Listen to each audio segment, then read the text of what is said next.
to all. Welcome to Bosco Campus Vision. This is Asha SP, Assistant Professor of PG Department of Commerce. So we are on the 8th lecture of Income Tax Law and Practice. We are dealing with Module 1, Profit and Gains from Business or Profession. Adila nammal dealing with the computation of business income for the assessment year 2020 and 21. അപ്പോൾ നമ്മൾ കഴിഞ്ഞ ക്ലാസ്സിൽ ഒരു problem ആണ് discuss ചെയ്തത്. കുറച്ച് problem ചെയ്തെങ്കിൽ മാത്രമേ ഈ പെർട്ടിക്കുലർ പോർഷൻ നിങ്ങൾക്ക് കത്താറാവത്തുള്ളൂ. സോ ഇന്ന് നമ്മളൊരു പ്രോബ്ലം ആണ് ചെയ്യാൻ പോകുന്നത്. So let's look into the question. The question is, Mr. Babulal prepared the following trading and P&L account for the year ended 31st/3/2020. നമുക്ക് തന്നിരിക്കുന്നത് trading and profit and loss account ആണ് for the year ended 31st/3/2020. And the debit side is consists of the items opening stock 3 lakh, purchases 1,25,000, wages 2,82,000, audit fee 1,000, local tax for house property 4,000, general charges 11,500, commission on house property 1,000, bad debt reserve 500, bad debts 2,000, interest on capital 1,500, trade expenses 2,500, provision for income tax 10,500, depreciation 2,500. And then credit side is sales 5,10,000, closing stock 2,35,000, and total of P&L account is 7,45,000, and the net profit is rupees 1,000. You are required to compute his income from business.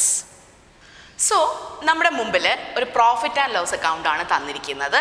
അതിൽ നമുക്കറിയാം, അതിൽ debit side is debited with all indirect expenses and credit side is credited with all indirect incomes. So നമ്മളിവിടെ കണ്ടുപിടിക്കേണ്ടത് computation of business income for the assessment year 2020-21. അപ്പോൾ ഒരു problem കിട്ടിയാൽ നമ്മൾ first ചെയ്യേണ്ടത് എന്താണ്? ആദ്യം ഹെഡിങ് എഴുതുക. ആ heading is computation of business income for the assessment year 2020-21. നമ്മൾ എഴുതി കഴിഞ്ഞു, നമ്മൾ ഹെഡിങ് എഴുതി. ദെൻ അടുത്ത ചെയ്യേണ്ടത് എന്താണ്? P&L അക്കൗണ്ടിൽ നിന്ന് നെറ്റ് പ്രോഫിറ്റ് എടുത്ത് എഴുതി വെക്കുക. അപ്പം നമ്മളുടെ ക്വസ്റ്റ്യനിലെ നെറ്റ് പ്രോഫിറ്റ് എന്ന് പറയുന്നത് എമൗണ്ട് ഇസ് rupees 1,000. നമ്മൾ എഴുതേണ്ടത് net profit as per P&L account amount 1,000. Okay, then we shall add disallowed expenses. Disallowed expenses means expenses shown on the debit side of P&L account but not allowed as business expense. Income tax act പ്രകാരം അത് business expense ആണോ? അല്ല. അങ്ങനെയുള്ള expense ആണ് നമ്മൾ identify ചെയ്ത് അതിനെ നമ്മൾ ആഡ് ചെയ്യേണ്ടത്. അതിനെയാണ് നമ്മൾ എന്തെന്ന് വിളിക്കുന്നത്? Disallowed expenses. അപ്പം നമുക്ക് ഓരോ ഐറ്റവും നോക്കി വരാം. ബിസിനസ്സും ആയിട്ട് റിലേറ്റഡ് അല്ലാത്ത എക്സ്പെൻസ് നമ്മൾ എന്ത് ചെയ്യുക? ആഡ് ചെയ്യുക. First one is opening stock, business expense ആണ്. Purchases business expense, wages business expense, audit fee business expense. Then local tax ബ്രാക്കറ്റിൽ ഹൗസ് പ്രോപ്പർട്ടി എന്ന് വ്യക്തമായി പറയുന്നുണ്ട്. That means local taxes related to income from house property. അത് നമുക്ക് ഈ ഹെഡിൽ വരുന്നതാണോ? അല്ല. So അതെന്താണ്? ഒരു ഡിസലൗഡ് എക്സ്പെൻസ് ആണ്. നമ്മൾ എഴുതി ലോക്കൽ ടാക്സ് ബ്രാക്കറ്റിൽ house property amount of rupees 4,000. Clear?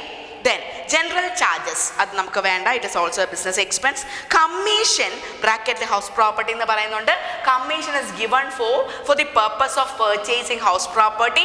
അത് ബിസിനസ് എക്സ്പെൻസ് അല്ലാത്തത് കൊണ്ട് അത് നമ്മൾ എന്ത് ചെയ്തു? ഇവിടെ ആഡ് ബാക്ക് ചെയ്തു. കമ്മീഷൻ ബ്രാക്കറ്റിൽ house property amount is rupees 1,000.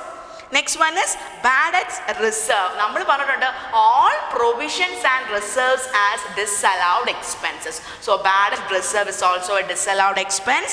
So അത് നമ്മൾ എഴുതി rupees 500. ദെൻ ബാഡ് ഡെറ്റ്സ് ഒരു ബിസിനസ് എക്സ്പെൻസ് ആണ്. നമ്മൾ ബാഡ് ഡെറ്റ്സ് എടുക്കത്തില്ല. ബാഡ് ഡെറ്റ് റിസർവ്സ് അല്ലെങ്കിൽ ഓൾ പ്രൊവിഷൻസ് ആൻഡ് റിസർവ്സ് ആണ് എടുക്കുന്നത്. Bad debts is considered as a business expense but bad debts reserve is not considered as a business expense. Then interest on capital ഒരു disallowed expense ആണ്. നമ്മൾ എഴുതി 1,500. Then trade expenses business expense. Then provision for income tax. നമുക്കറിയാം provision for tax 10,500. Then depreciation is also a business expense. So നമുക്കത് വേണോ? വേണ്ട. So ഇനി debit സൈഡിൽ ഇത്രയും ഐറ്റംസേ ഉള്ളൂ. സോ നമ്മൾ ആ ഐറ്റംസ് എല്ലാം ആഡ് ചെയ്യുമ്പോൾ നമുക്ക് 17,500 എമൗണ്ട് കിട്ടി. ഇനി നമുക്ക് നോക്കേണ്ടത് ഈ ക്വസ്റ്റനിൽ അഡ്ജസ്റ്റ്മെന്റ് എന്തെങ്കിലും ഉണ്ടോ? നമുക്ക് ഈ തന്നിരിക്കുന്ന ക്വസ്റ്റനിൽ അഡ്ജസ്റ്റ്മെന്റ് ഒന്നുമില്ല. ഇനി നമുക്ക് ഏത് സൈഡിലോട്ട് പോവാം? ക്രെഡിറ്റ് സൈഡിലോട്ട് പോവാം. ക്രെഡിറ്റ് സൈഡിൽ നമുക്ക് ഇവിടെ 2 ഐറ്റംസ് ആണുള്ളത്. ഒന്ന് സെയിൽസ്, അത് നമുക്ക് വേണോ? വേണ്ട. Sales is 5,10,000. Then closing stock is 2,35,000. ഇത് രണ്ടും ബിസിനസ് ഇൻകം ഇൻകം ആണ്. അപ്പം നമുക്ക് അലൗബിൾ ഇൻകം ഒന്നുമില്ല. സോ ഒന്നും ഇല്ലാത്തതുകൊണ്ട് നമ്മളൊരു ഹൈഫൺ ഇട്ടു. So balance is the income from business, that is 18,500. ഇത് കമ്പ്യൂട്ടേഷൻ ഓഫ് ബിസിനസ് ഇൻകത്തിൻ്റെ ഒരു സിമ്പിൾ പ്രോബ്ലം ആണ്. അഡ്ജസ്റ്റ്മെൻറ്റ് ഒന്നും വരാത്തൊരു സിമ്പിൾ പ്രോബ്ലം. സോ ഇങ്ങനെ ആദ്യം അഡ്ജസ്റ്റ്മെൻ്റ് ഒന്നും വരാത്ത പ്രോബ്ലം ചെയ്തതിന് ശേഷം മാത്രം നമുക്ക് അഡ്ജസ്റ്റ്മെൻ്റ് ഉള്ള പ്രോബ്ലംസ് പഠിക്കാം. സോ ഇങ്ങനെയാണ് നമ്മൾ ബിസിനസ് ഇൻകം കമ്പ്യൂട്ട് ചെയ്യുന്നത്. സോ നമുക്ക് ഇവിടെ ഡിസലൗഡ് എക്സ്പെൻസ് മാത്രമേ ഉള്ളൂ. There is no allowable income. ഒരു കാര്യം ഓർത്ത് വയ്ക്കുക, bad debts is a business expense, but bad debt reserve is not a business expense. So ഇങ്ങനെയാണ് നമുക്ക് എന്ത് കിട്ടുന്നത്? Income from business. So the income from business of mister Babulal is rupees 18,500. അപ്പം നിങ്ങളിത് ഒരു പ്രാവശ്യം എഴുതി ഫോട്ടോ എടുത്ത് തന്നെ വാട്സപ്പ് ചെയ്യുക. So that's all about with today's lecture. This is Asha SP signing off from Bosco Campus Vision.